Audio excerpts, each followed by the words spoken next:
Nice. Very nice. Front and back. Leader's garment.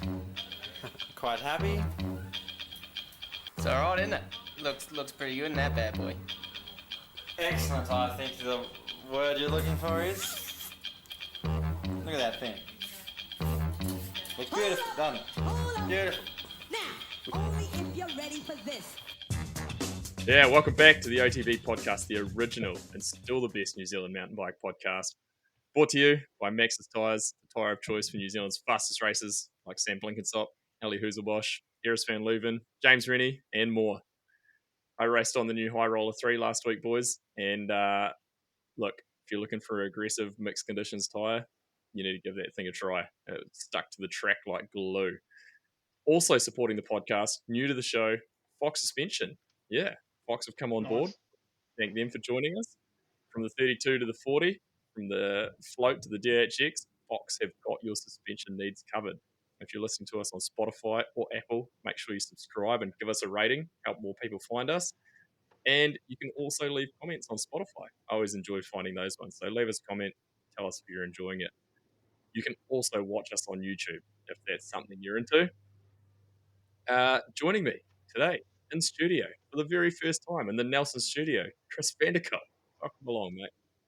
Oh, it's been a long road to get here, but bloody hell, I'm honoured, Kerry, and also just to thank you for helping me achieve probably the highest point in my mountain bike career, to be associated with brands like Max and Fox, and probably the most official capacity I've ever been.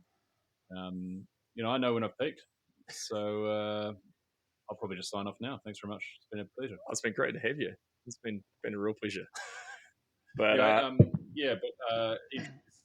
for the Norca Invitational, I'm not open to this invitational, so we'll get to that later. No, Chris has made it official. Moved to Nelson, and the Norca is officially in session. The Nelson Off-Road Club and Association, I think we decided that was standing for. So we're away.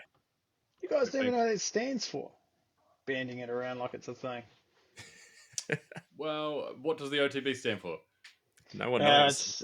No one really knows. No. I think it's more. Could be anything. Whatever you want it to be. Stands for a set of values than anything else. So we got also, no values. Norca has been for a run already this week, and we actually haven't been riding together. No, we'll save the riding. But the dulcet tones you're also hearing from the other end of the line, that's our foreign correspondent, James Rennie. Red Dog, what's new? Thanks for having me, Nelson correspondent. Chris, do you know how I know I'm no longer relevant?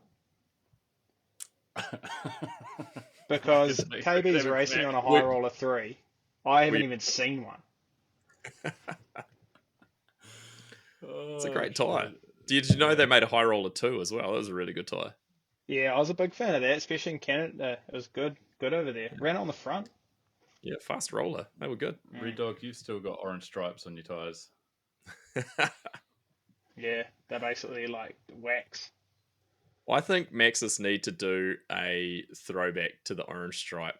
There needs to be some sort of special edition orange stripe tyre that comes back. I'd buy that. Well, actually, no, I would not ask Kerry to get it for me. Fair. Also, on the topic of relevance, Kerry, I think, is doing something truly unique, is that he is maintaining his relevance late in his career by maintaining results. Like he's doing what like a lot of mountain bikers late in their career haven't done. I don't know if I'd say I'm late in my career yet. Like, I mean, I'm 37, but I'm sure there's still plenty of time to go. I'm sure I've still got plenty of space there. Well, based on Dunedin, you may as well be signing on a World Cup team. Well, I don't know if I'd go that far, but Dunedin has always been my house, hasn't it, Red Dog? Except the year you were the biggest loser. That was a down year. But I think that was the second place that the newspaper dubbed me the biggest loser. Yeah. It wasn't pretty. Yeah. You watch KB go back and buy the Otago Daily Times just to get his own back. Yeah. The media empire just grows and he just shits on it. Yeah. Next up, shuts the it down ODT. immediately. We've got the OTB and we're going to take the ODT next. Next on the hit list. Dunedin racing though, that was some classic Dunedin conditions at that national round a couple of weeks ago. I mean, middle of summer, it was a high of 12 degrees. It had poured with rain. The track on the Saturday morning was basically like ice, to the point where I decided that, you know what, I did a Nathan Rankin, and I was like, I'm too old for this shit. I'm just gonna sit on the side of the track and watch everyone crash their brains out, and yeah, then came back in for race day. So I hadn't ridden my bike for about, I think I worked out it was my downhill bike for 322 days before race day. So went well. How many laps did you do pre-race? I reckon I might have done four maximum of 5. I can't remember exactly. Oh, that's pretty good. That's pretty good. Yeah. Dunedin's a quick turnaround, so it was good. Got a good turnaround. But what was more impressive though, the turnaround from when you left home here in Nelson, got to the race, and then got home.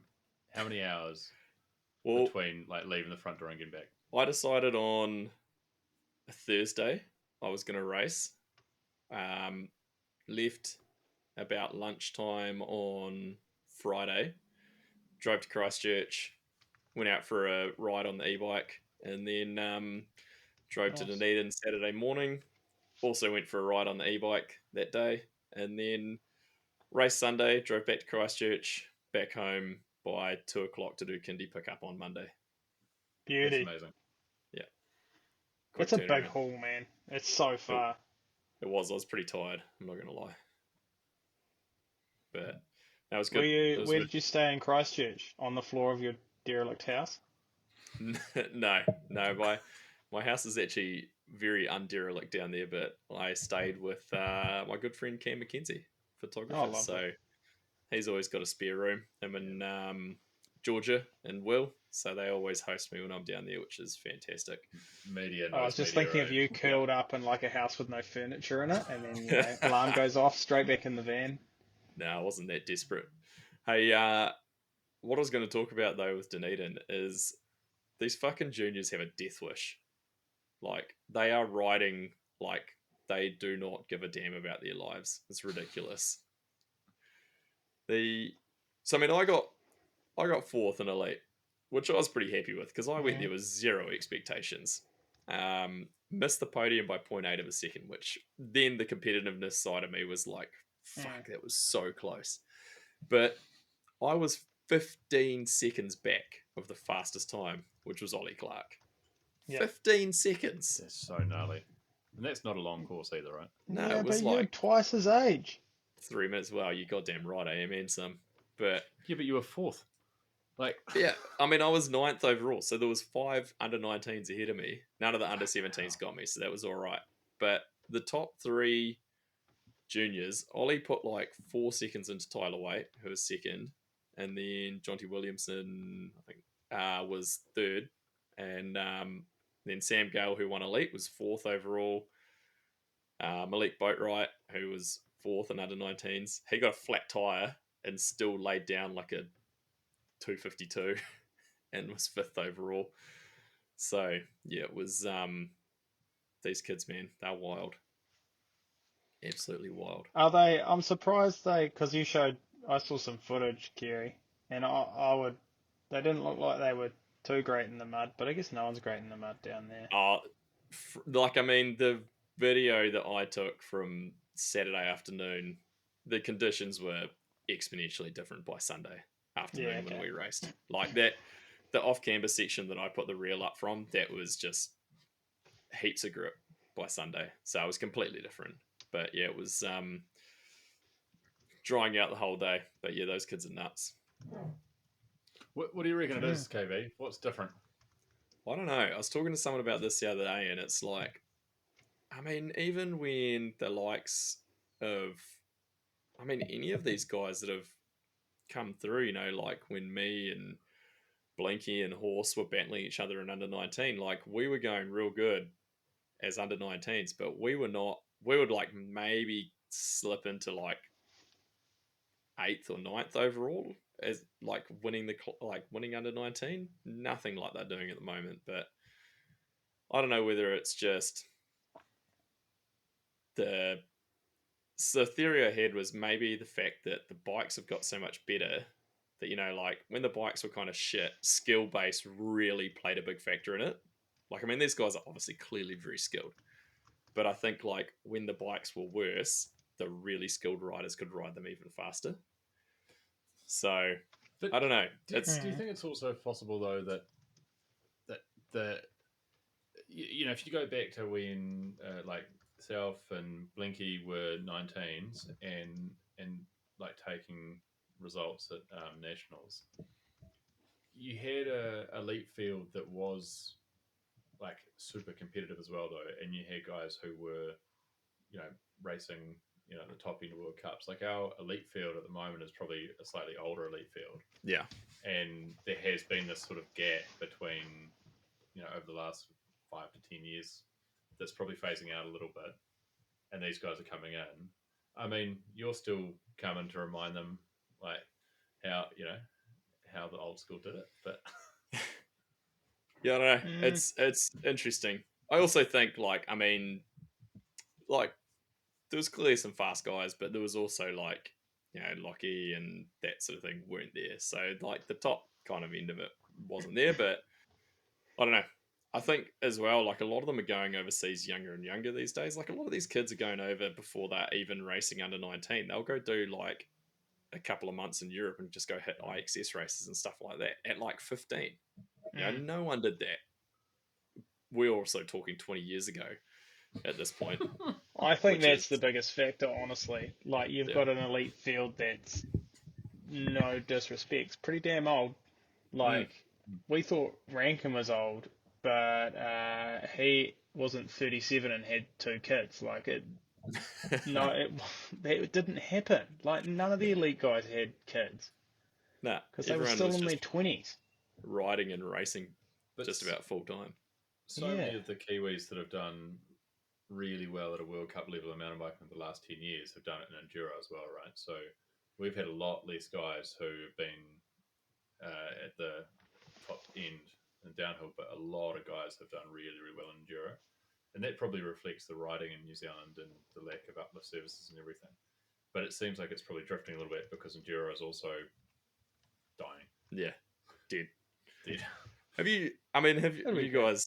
I don't know if you're still on social media, Chris. I know Red Dog isn't. He's shunned that, but the I'm on amount of TikTok. talent. I'm on TikTok. You're on Actually. TikTok. Yeah. Jeez. Yeah. Yeah. Can I ask you what's Uh, TikTok? That was unexpected, but Talk. the amount of World Cup guys who are in Queenstown right now, Yeah. it's mental. Like Ronan Dunn, Danny Hart's there. The Norco team is going to be over there this week testing. The Syndicate are there. Like it's just, along with all the top Kiwis as well. It's crazy. You think as well, like where that was at just prior to COVID, it was just starting to take off. Yeah. You know, like I think, you know, Red Bull was always had a house down there, and you started having guys sort of coming in and doing team camps, and then COVID sort of put the ice on that for a few years, and it seems like it's probably back to where it was. Yeah, it took a couple of Headed. years, and it's back again. I don't think it's long before New Zealand is just the off season for mountain biking generally. Mm. You know, we had Lockie Morton. Yeah.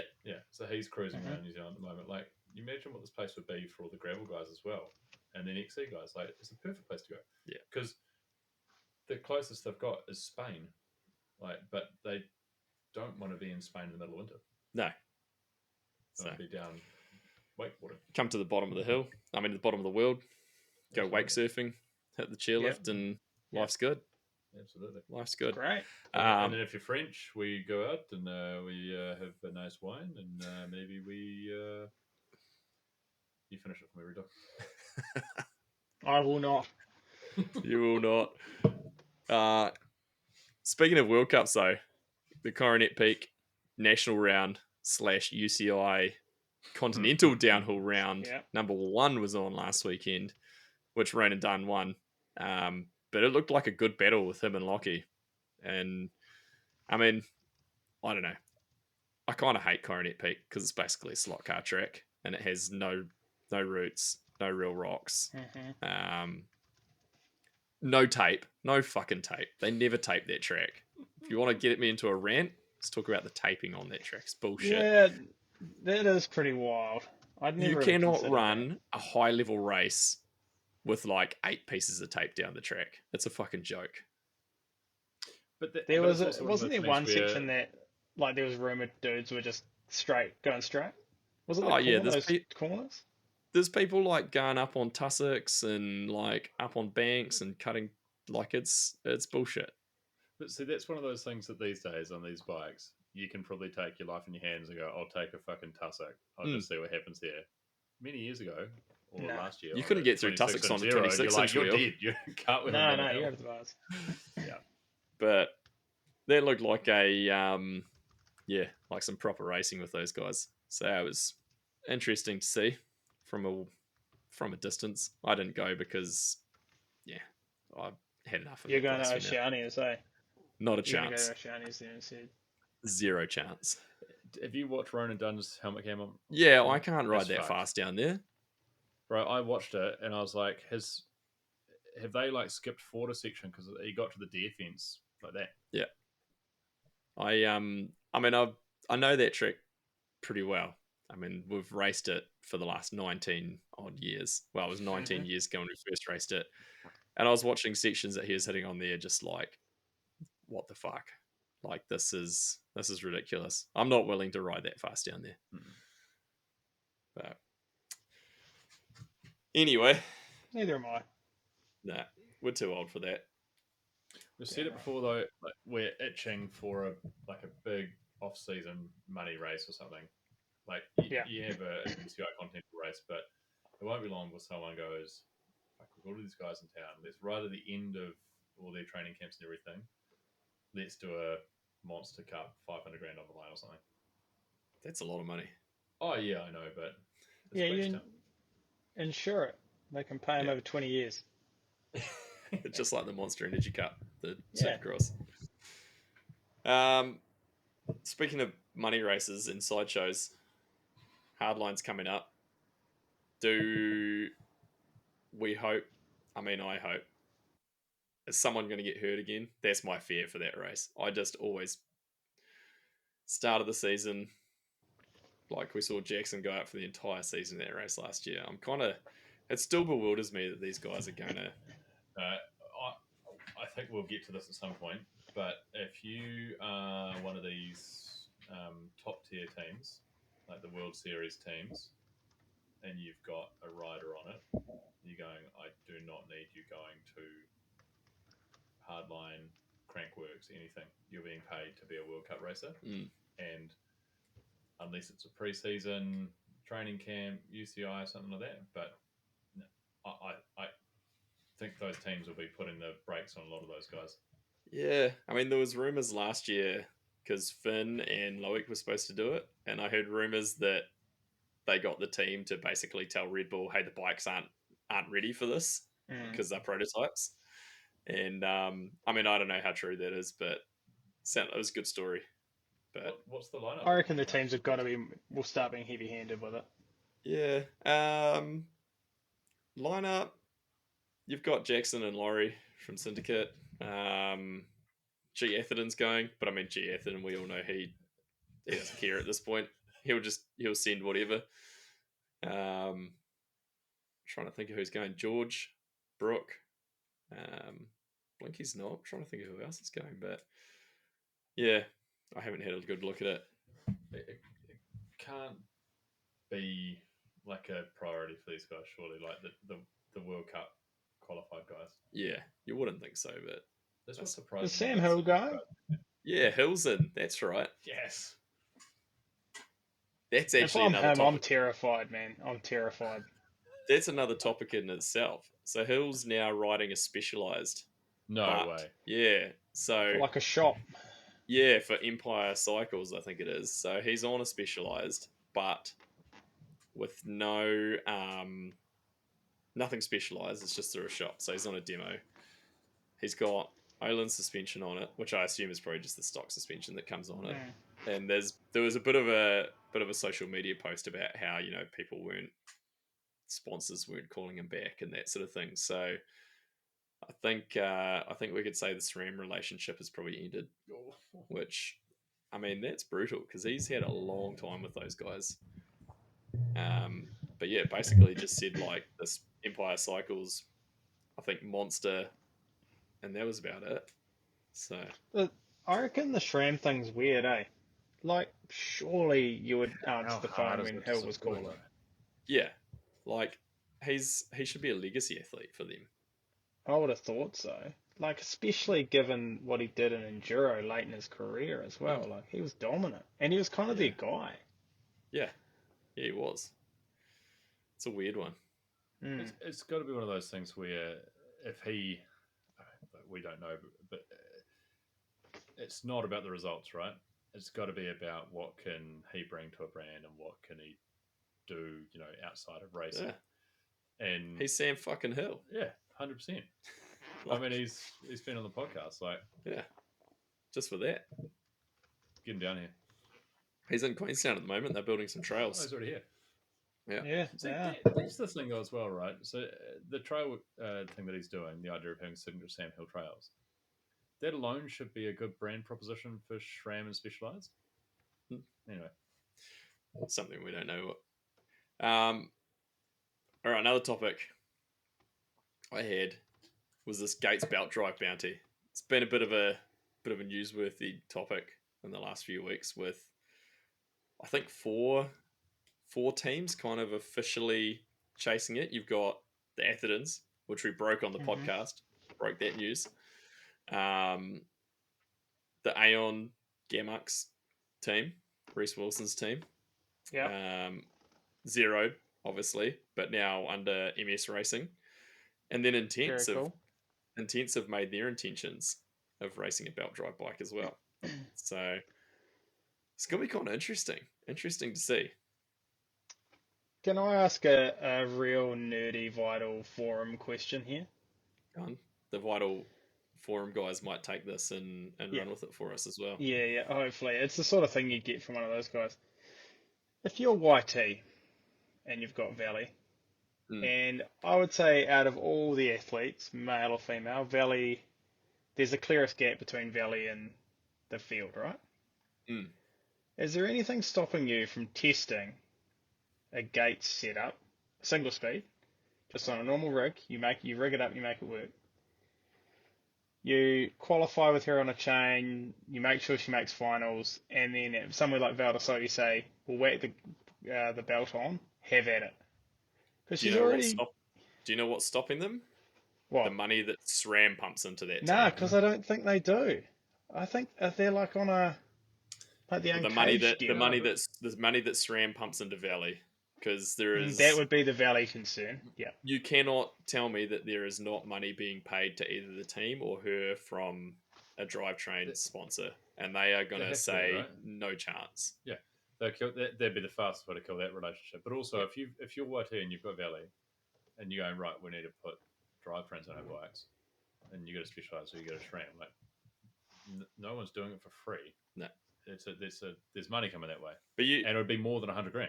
Yeah, and you look at all these teams, they're essentially all fringe teams. Like none of them are. I mean, Zero would already have a belt drive bike. It's what they built their bike around. So that's not including them. But it's like the Intense factory team is not like, they are not like a high level Shimano or SRAM sponsored team.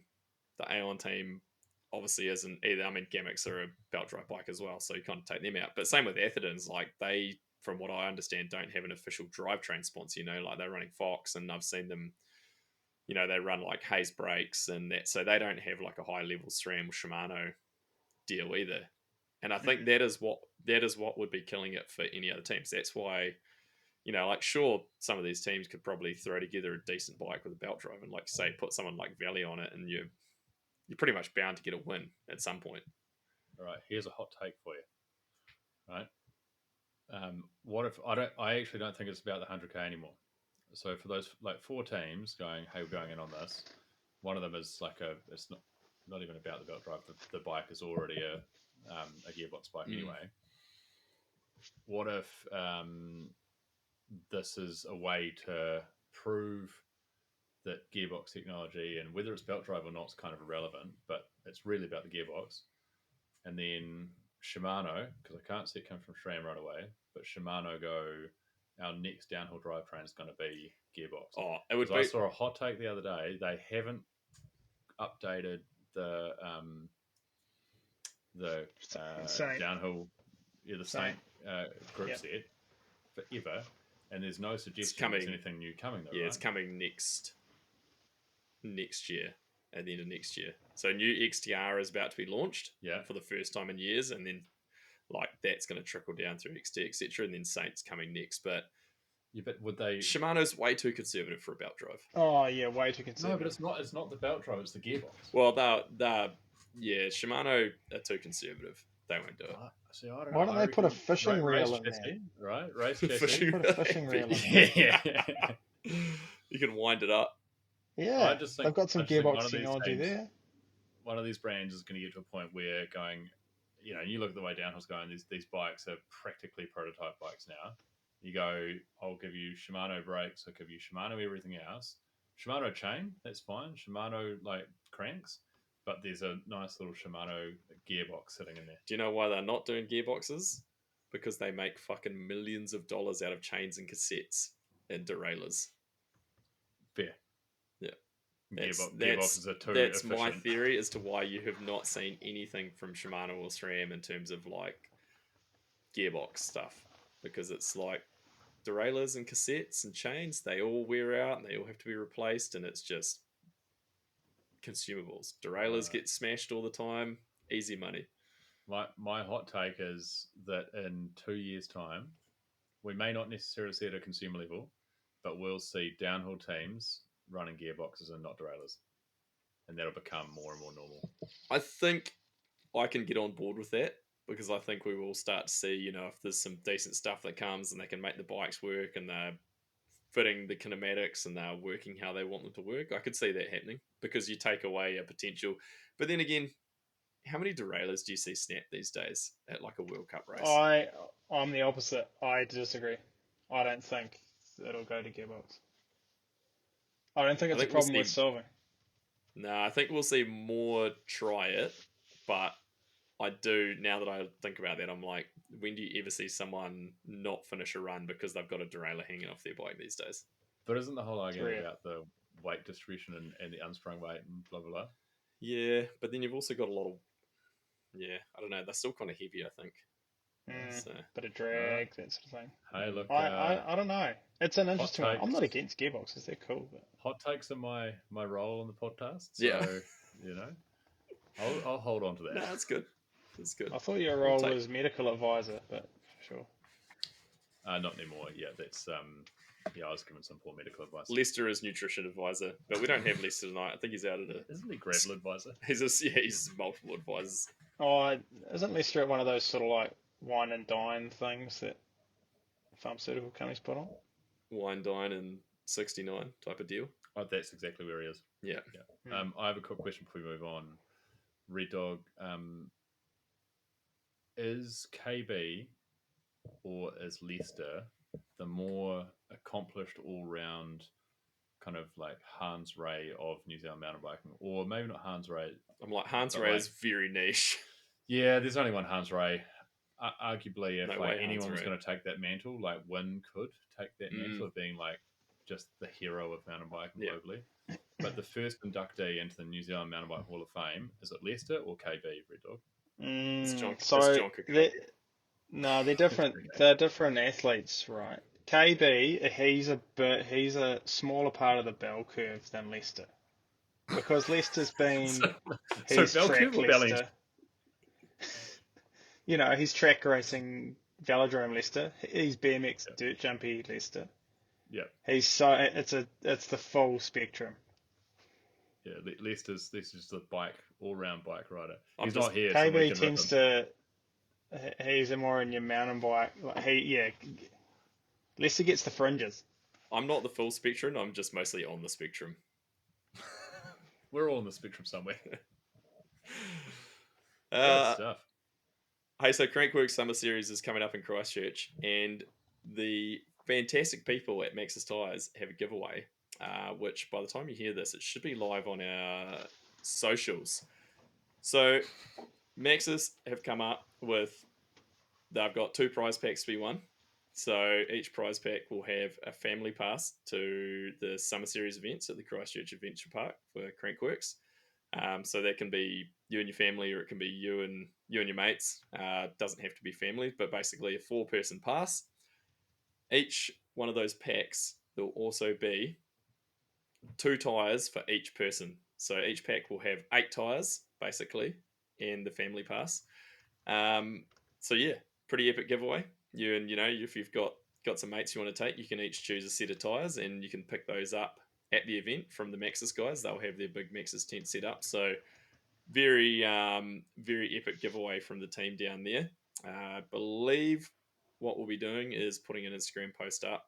Like I say, it's probably already up by now, so go check out our post on at the OTB podcast.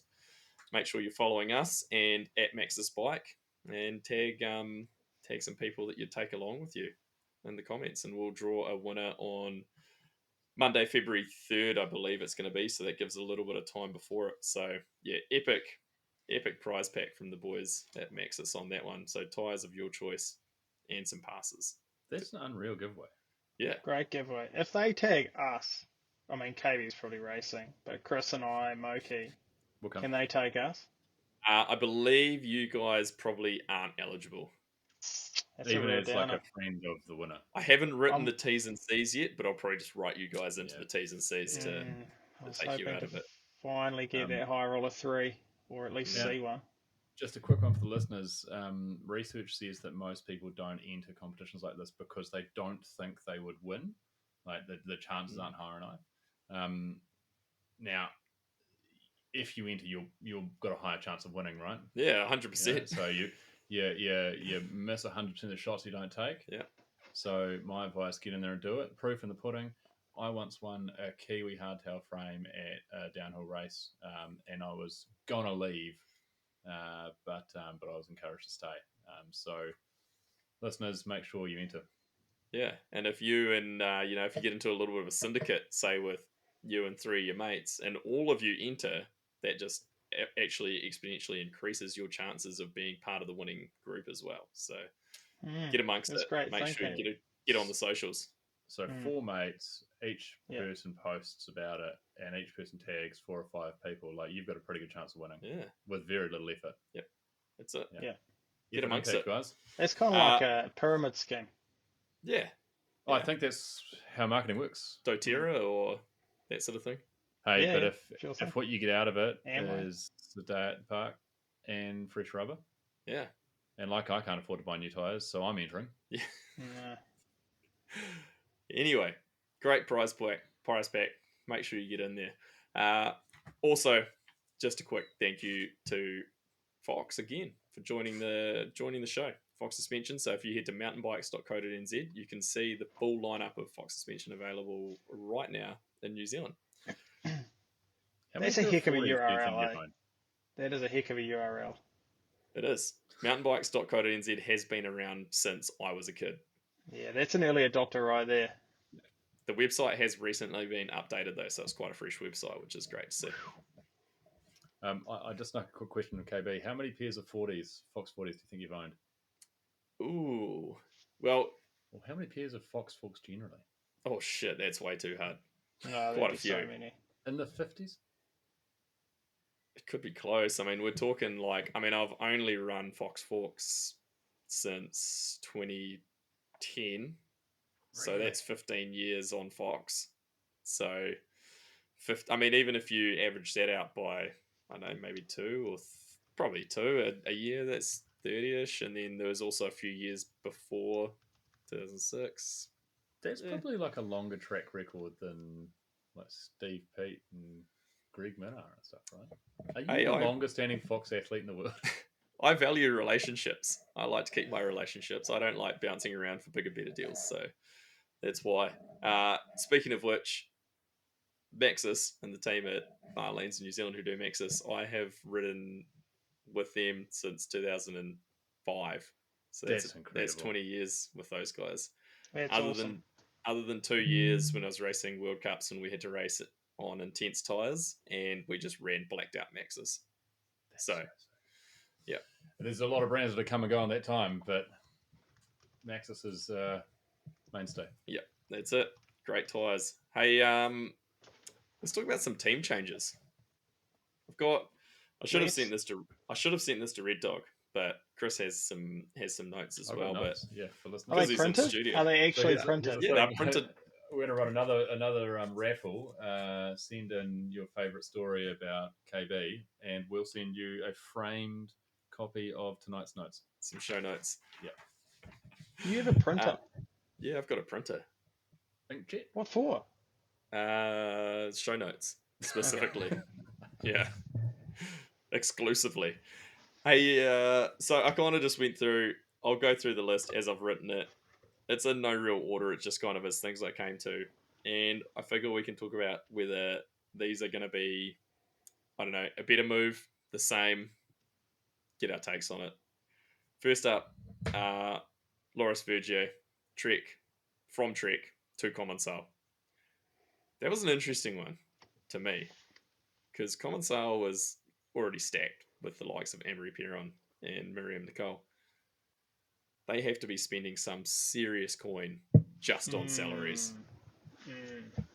Is he on more or less money?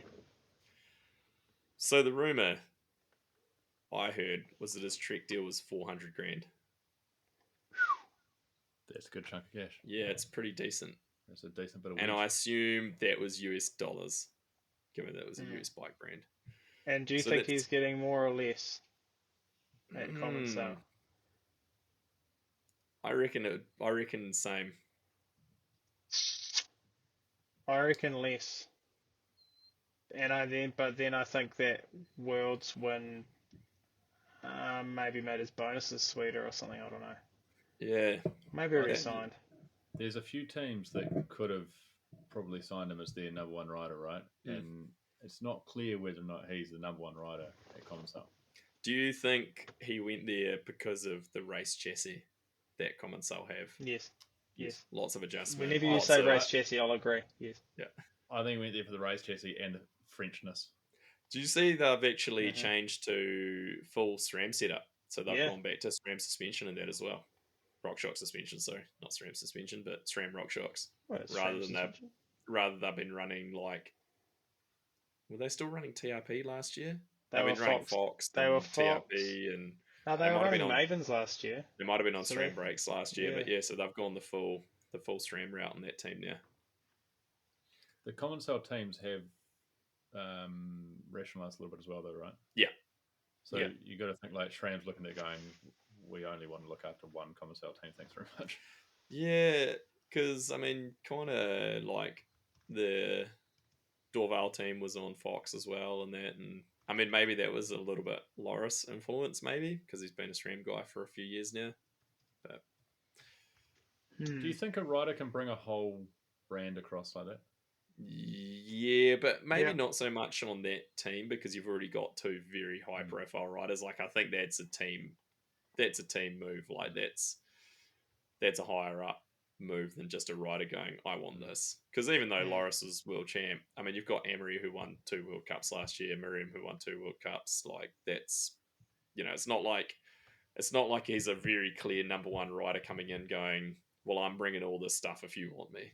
Yeah. Like that would have been just fine without him.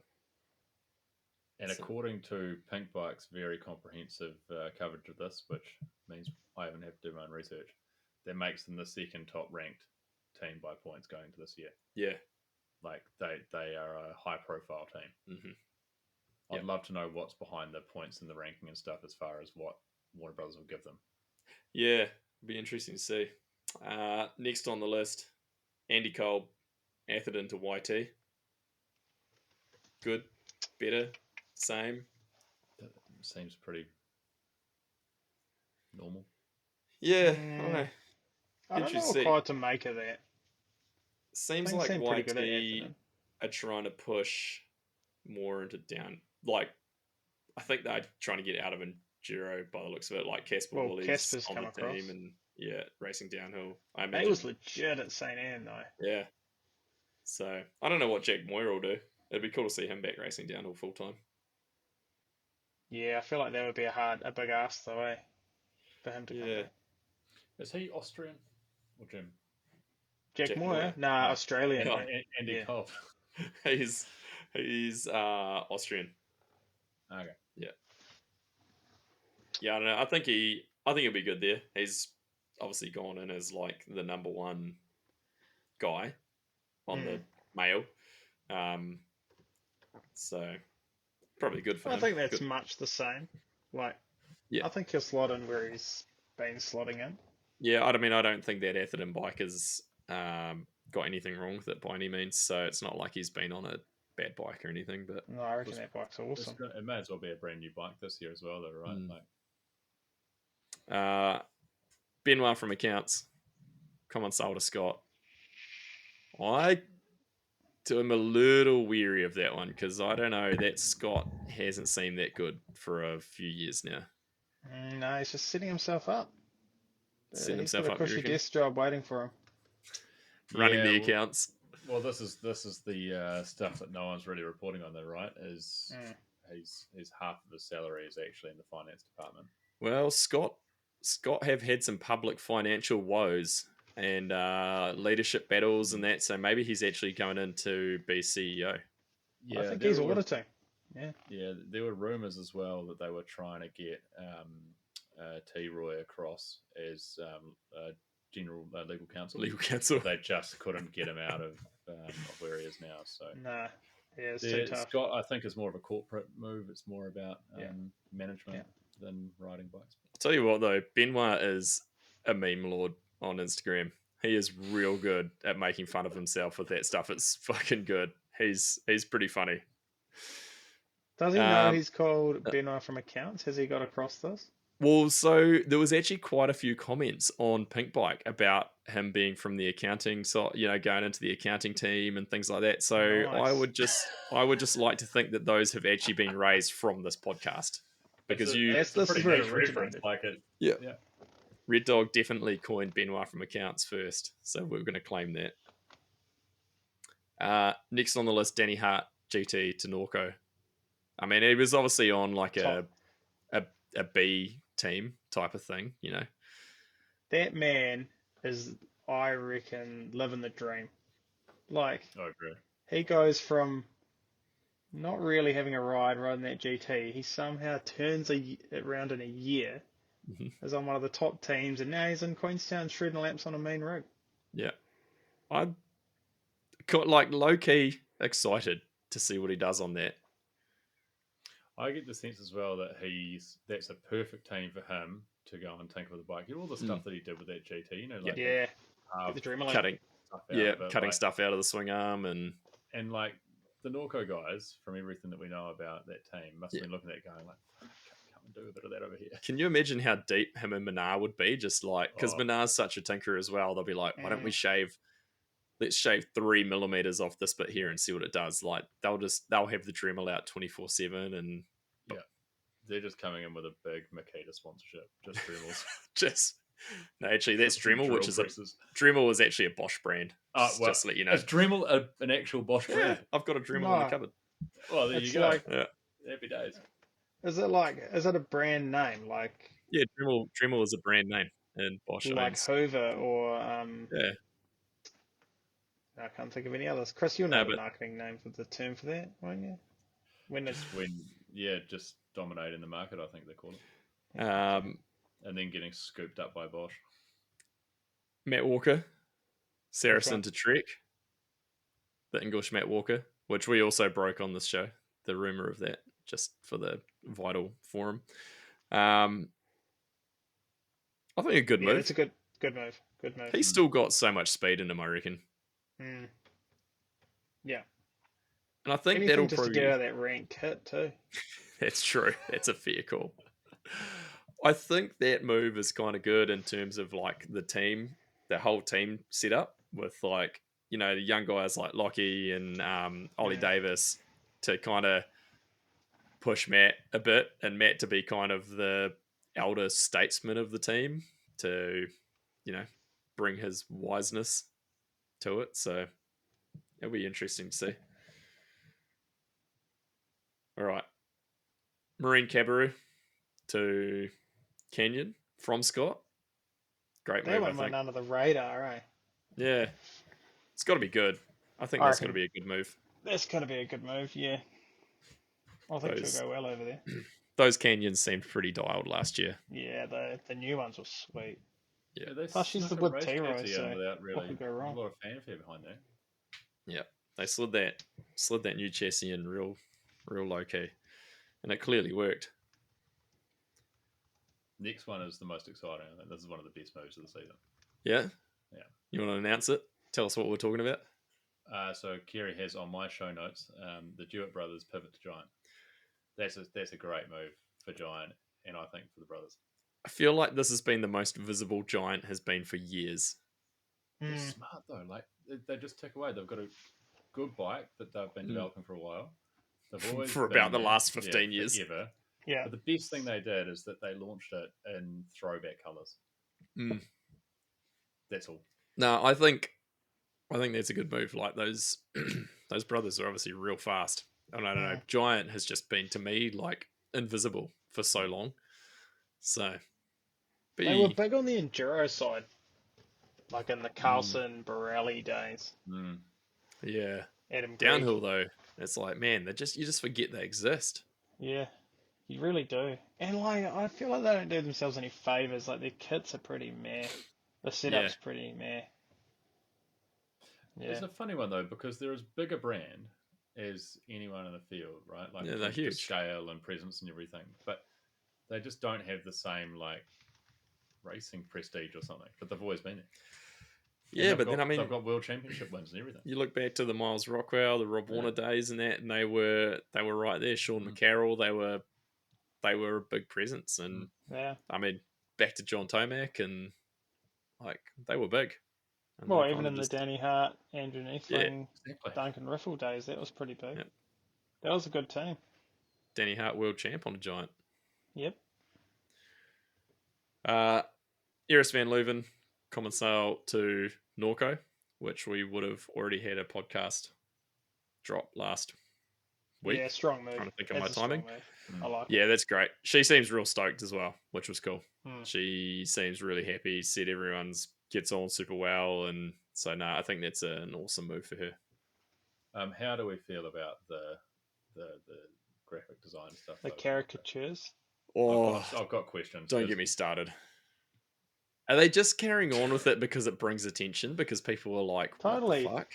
Yeah, but I don't know. The kids are into some weird stuff these days. Like the Trek announcement was all 90s and stuff. Like I can't get on board with that. I'm down with 90s. Why are your jeans so baggy? We've been there. We don't need to go there again. Oh man, the baggy jeans. Hey, at least they're doing something different, right? Are they? Sure. Oh, no one else has got caricature faces. Oh yeah, It's I funny thought we were though, talking. Oh, Because I thought we were talking about baggy jeans still. so, how long ago was it that literally the Maxxis like head caricature guys? Oh yeah, Colin Bailey. Yeah. So Collins Bailey. there's a precedent for that. Yeah. That's a little different, but Millie What's the Yonset. Maxxis guy, the sticker? Is that who you took Yeah. about? Yeah. Who The was, Maxxis guy. who was that? That was Colin Bailey. Pretty sure. Was it actually? Yeah, I think so.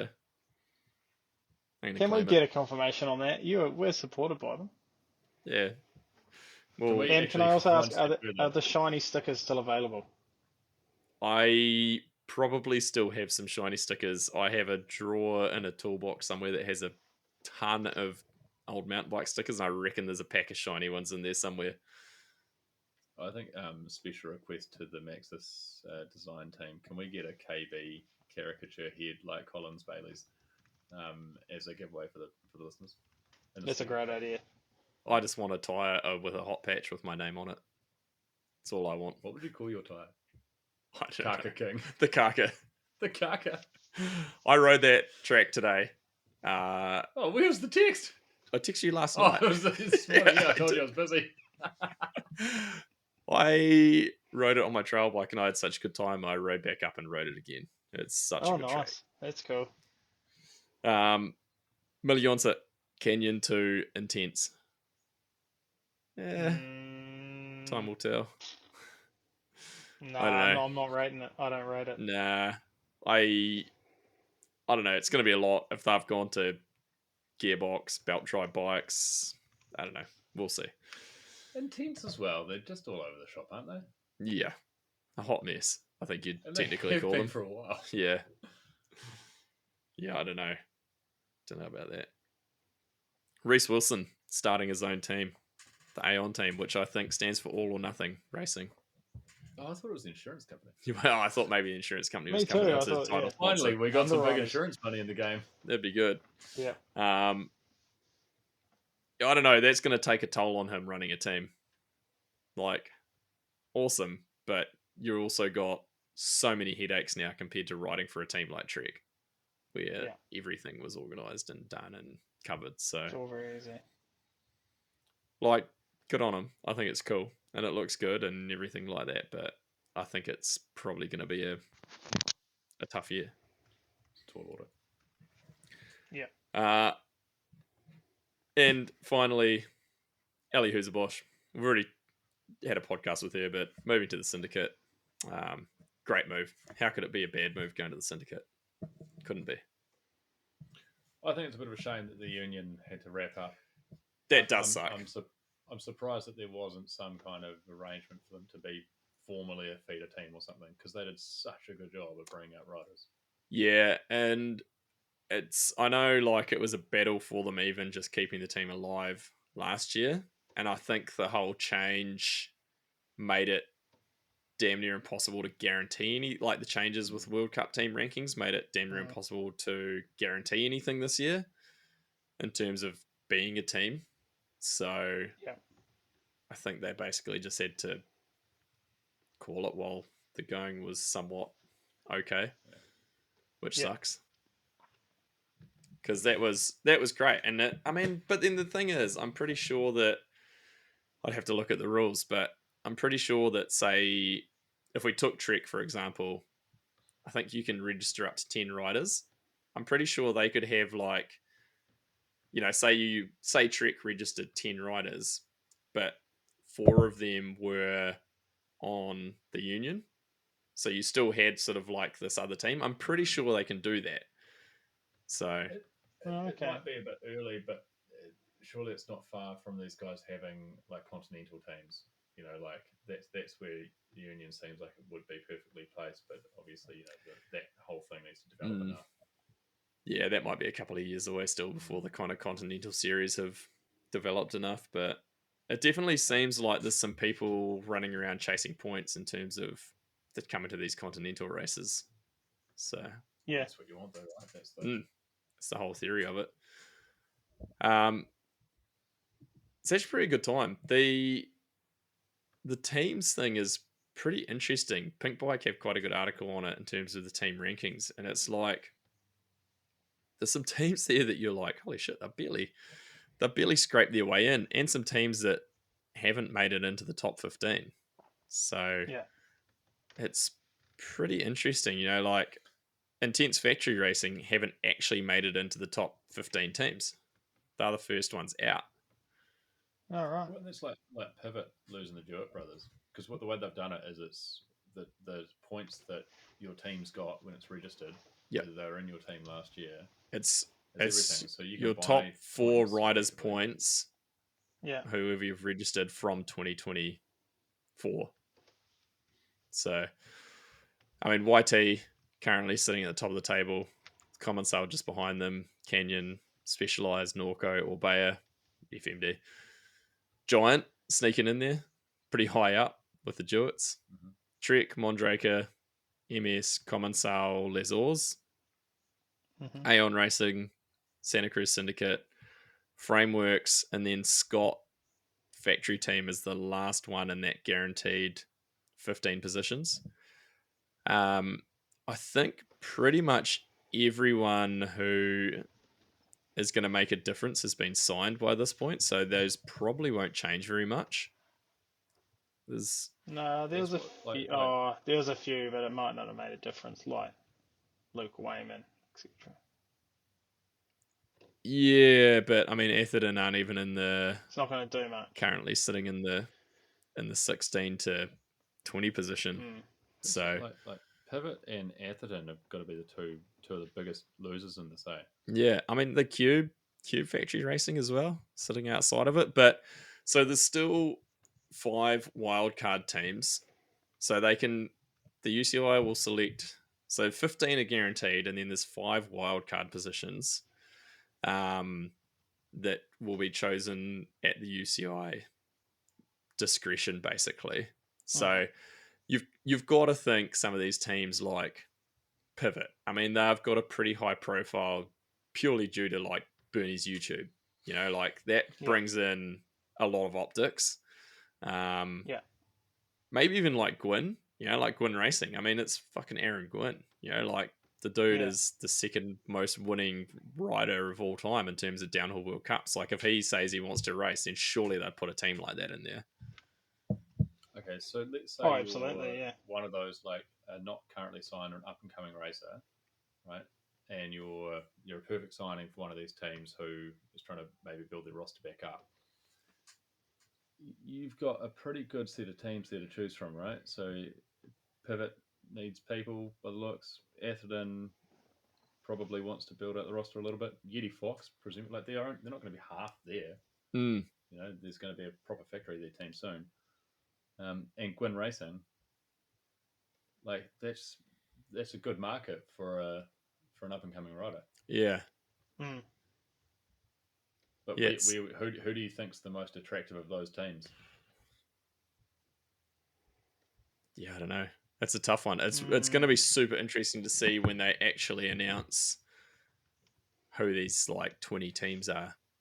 And then they also have wild cards for each race as well. So like it looks like some teams will be able to come in and out of races, and it's going to be wild trying to run a team who's on the bubble. Yeah. Like that's got to be just an absolute battle at this point. Because you have no idea. I'm interested to see how it all comes together, though, right? Yeah. So the season-long wildcard entry will be at the discretion of the UCI based on team ranking, current and previous season, profile of riders, team composition, multi-category, multi-gender. Which, like, let's take Pivot for example. They've got enduro riders with Matt and Eddie, multi-gender. Yeah. They've got females. They've got males. Profile. Sorry, I thought you were talking about Matt and Eddie. Yeah. Profile of the team, media profile of the team. That's a big media profile team. So, yeah, like you have to expect them to make it in there. I wonder how much they're factoring how much you've been slating the UCI in the media with your media profile. Though. Yeah, that could come back to bite people. So. Yeah, could be a tough one. I was wondering that. Yeah. But you got to think like these fringe teams have surely had the conversation, right? Yeah, but I mean, if you look at it, surely you got to think like, if we look at the teams who are out in terms of points at the moment, it's like Atherton. I mean, if Yeti, which I mean, the rumor is that Cammy Blanche has gone to Yeti, so I mean, like if you've got her on Yeti, and like Gwyn Racing, Yeti, Pivot. Like, I feel like those 3 would be shoo-ins for that one of those wildcard spots. Yeah. But that's where I think the politics and the management and the way that those guys deal with UCI and Warner Brothers will come into it. And Gwyn's a sharp operator, right? Like he's the guy in the booth. Exactly. Like, he's the professional dude. He's going to have a lot of that stuff already tied up. Yeah. There was a little rumor I heard that they were going to go full US racing, but who knows? Maybe that series might not quite be where it needs to be yet for that. But yeah, I was wondering when that starts to become a viable option, Because it may very. But I mean, if you look at a team like Gwyn's team, for example, I mean, you've got a goddamn American hero in Aaron Gwyn. Like he was the savior of US downhill essentially. He's on a American brand. Like he could easily pull in American sponsors. He could pull in, non-endemic American sponsors as well, I'm sure. Yep. Red Bull and everything like that. Like I feel like he could build a team just to race in the US. Like I think if anyone was going to do it, his team would make sense for it. I think he'd also be best placed to build a team that is based out of the US. That's like the highest profile US team, but has really good links into the World Cup because because it's him and because the stuff he's done the last couple of years has kind of cemented his place outside of being a racer, but connected into the whole UCI and the World Cup space. I think where that would make sense would be if Crestline had still had like a World Cup. You'd need to have like a World Cup team at the same time, I think. So it was like a feeder team, to level them up to go race World Cups. But yeah, it'll be super interesting to see what happens there. Yeah. Unconfirmed Kiwis. That was another topic I had on there of what's going on. Blinky and Brooke. I've got no idea. Brooke looks like he's got a new bike, which he's all blacked out on social media and left a shock and visibility. So I don't know. My guess is Yeti, but not sure. Not sure. No, the shock's the wrong way. Oh, nah, still the right. Nah, for a trail bike. Because I'd heard he was still trying to find a downhill bike. No, I think it's still that shot wouldn't match. Anyway, that's real nerdery sort of stuff. We're going down a real nerd hole. Blinky, I'm not sure what he's up to, other than fishing, and I think shooting some goats this week. So, time. No, he's busy then. Yeah, I think he's probably heading towards doing crankworks and things like that, by the sounds of it. So, be a good fit for him, eh? That stuff. I think that would work well for him. Ollie Clark has been riding a zeroed. I'm pretty sure he is going to be associated with the MS zeroed team. He wasn't in the official announcement, but I think he's going to be part of that team in some way or form. So I'd expect that. They sort of said he'd be associated or was riding it, eh? The Kiwi connection's got to be a part of that as well, right? Yeah, and I'd heard there was 2 riders on that team, 2 Kiwi riders. Obviously, Tahoto being the other one who's been announced. So I think Ollie will be the second one that's on there somehow. Ollie was announced, just associated with, eh? Yeah. Luke Wayman clearly is on the Atherton team. We'd heard that rumour. He's been racing in Atherton. He's in a bell helmet. He's in all black Enduro kit.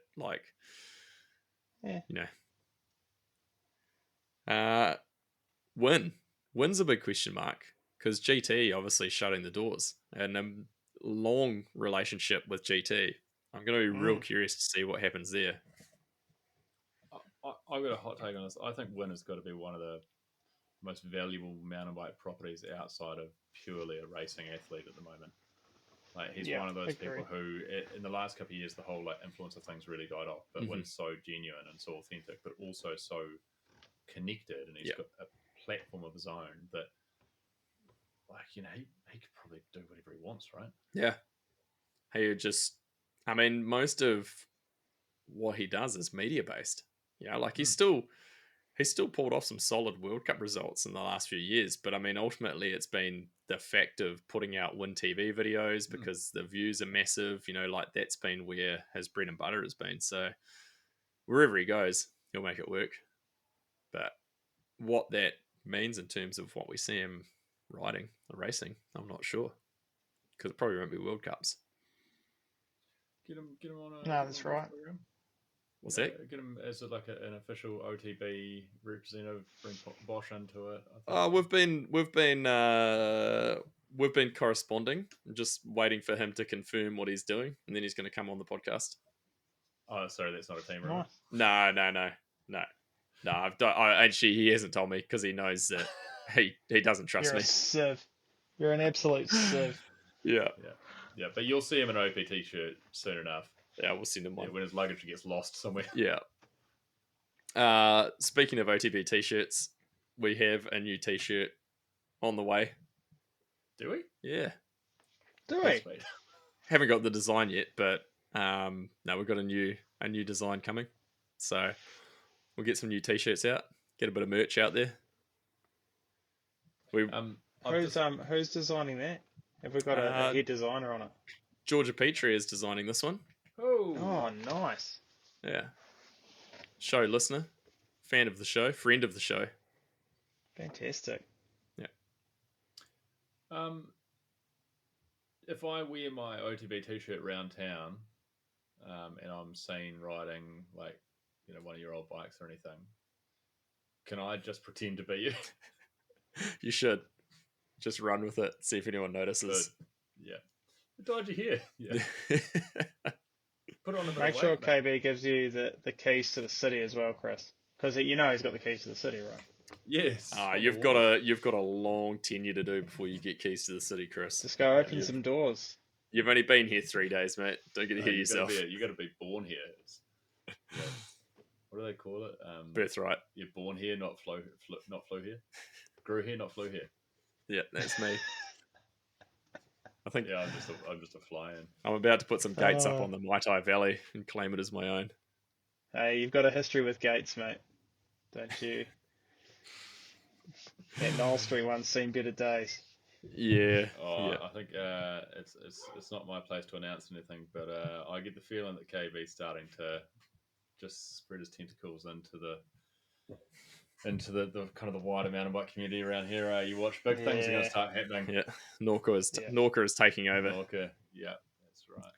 Hey, quick question for you, just reading through this. Are we currently in the golden age of Kiwi downhill at a World Cup level? You know what? I think given the success of and how goddamn good the female field is from New Zealand right now, I think we could be. Yeah. So we've got like what? No. But do you know why? Do you want to know why? Because KB during the week sent me a photo of Rankin. Oh, that was great. On a mono. He had no peak on that D2. It was just skin suit. Yeah. Remember that D2 with flames? That D2 with flames on it, Chris? It is silver with red flames. Yeah, it's that D2. Yeah. I mean, how iconic is that helmet is 20 plus years old? And I mentioned it to Chris and he still remembers it. I know exactly the one you're talking about. Yeah. He didn't wear it very often. He wore it a bit. He raced it. It would come out on special occasions. I remember him running it in National Series races like multiple years later after this. Because this would have been like 2002 Worlds, I think that picture was from. Yeah. Oh, correct me if I'm wrong. So there's another one in the throwback machine that was like a white and gold flame. Yeah, I think there was. Mm-hmm. That was later in the piece. Yeah. Yeah. Is Nelson the right city for the New Zealand Mountain Bike Hall of Fame Museum? Maybe I think it needs to be in Horowhenua in Levin. Yeah, probably. I would argue Wanganui. Between Wanganui and Levin. Maybe somewhere in the middle. Is it like Martin or something? Is that somewhere in the middle? Well, the Palmy Levin Wanganui triangle in the early 2000s. That's hot, eh? That was a hotbed in there. That was a hotbed. Churning out races. And also rotovans, I guess. That too. A lot of rotovans out of there. Yeah. What are all these young Kiwi World Cup racers driving to the races these days, KB? You were there. I think like Mazda 6s, things like that. Oh, yeah. You know, just like mum and dad's. Ford Rangers and stuff. Yeah, there was definitely a few Ford Rangers around. Raptors, 16-year-old kids in Raptors. Yeah. How many vans did you see with a couch in the back? They're gone. Those days are over, I think. There's no Mazda bongos. There's no slammed high aces. Those days are over. I love that, like when we're racing, there's probably more risk being taken driving to the races than at the races. Yeah. Yeah. I mean, Can you go around the junior field? Go around the junior field next time and just ask them a few key questions like, what's a C notch? They would have no idea. Back in our day, everyone would be able to tell you how to do a C notch because they would have been firsthand underneath the van doing one themselves. Yeah, they'd just come around, mate. I'll do yours this weekend. Yeah, we're doing one now in the car park of Dunedin High School. Yeah, like I'm pretty sure every downhill knew how to wind the leafs down, not the leafs, the like torsions in the front of it. Yeah, wind the torsion bars down. Yeah. You have to spend as much time pre-season, cut the springs, season, getting your rig ready, like your van. Oh, your 6x9s and your tweeters and everything. Cut your bump stops as well. Yeah. Yeah, cut your bumps. I would have to go to the mount first around New Year's for obviously Mount Downhill and some laps, and then it had to go all the way down south. Yep. How many of the current top 10 New Zealand downhill races have been arrested or used their diversion? Not enough. I don't know if they know what a diversion Not is. enough. Oh goodness No. me. Times have changed. That they have. All right, we have definitely gone well and truly far enough off track for this to come to an end, I think, for tonight. Sadly, Lester didn't actually ever join us or reply to my texts as to asking if he was joining us. So no Lester this week, but we may do. Foreign correspondent Red Dog joining us. Thanks, mate. Thanks for having me. That's great. Thanks for joining in the studio, Chris. Yeah, this is fantastic. It's nice to be here. It smells a bit weird. That happens. It's probably all the old jerseys on the wall. You should have washed those jerseys. It's this one specifically, this Rennie one. Yeah, I didn't think that's where the smell is coming from. Yeah. I'd like to put a request in for a Rennie jersey, actually. I've got a Rennie helmet, you know? There we go. Thanks again, Maxxis Tyres, Fox Suspension, absolute legends, and we'll see you next week. What's up? I come from the land of down on I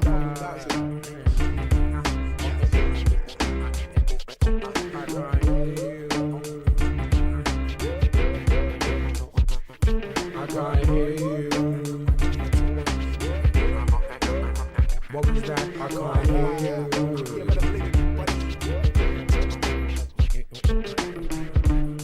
I let it be like John Lennon, the anti-serum that you don't get for poisonous venom. Read the label carefully, I'm only here for the show. I love hip-hop too much to let you feed my ego. In the key of F-U-C-K, Y-O-U. I mean, why do I owe you if you're not helping me through? I mean, why do I owe you if you're obstructing my view? Success is not my castle, just a house that's brand new. You see, I irrigate the culture, give it shape like a sculpture. Still complicated, drop like I'm supposed to. B-L-I-T-Z like my DJ. Rock to the rhythm like